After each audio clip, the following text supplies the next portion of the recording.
खरा स्वर्ग बघायचा असेल तर पावसाळ्यात एकदा इथे नक्की यायलाच पाहिजे. Hello everyone, welcome back to my explore Pune part 3 vlog. आज आम्ही निघालो आहोत पुण्यातील सिंहगड किल्ल्याकडे. रस्त्याच्या मधोमध चुकीच्या पद्धतीने पार्क केलेल्या एका या गाडीमुळे संपूर्ण रस्ता जवळपास 20 मिनिटांसाठी ब्लॉक झाला. दोन्हीही बाजूंनी वाहनांच्या लांबच लांब रांगा लागल्या होत्या. कसाबसा लोकांनी तो रस्ता क्लिअर केला. मान्सून मध्ये सिंहगडाचं सौंदर्य काही वेगळंच असतं.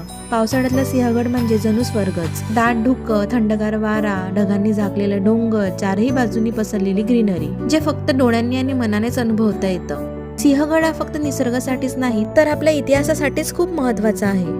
पूर्वी या किल्ल्याचं नाव कोंढाणा होतं. सन 1670 मध्ये छत्रपती शिवाजी महाराजांचे शूर सरदार तानाजी मालुसरे यांनी प्राणाची पर्वा न करता हा किल्ला जिंकला. त्यावेळी महाराजांनी म्हटलं होतं, गड आला पण सिंह गेला.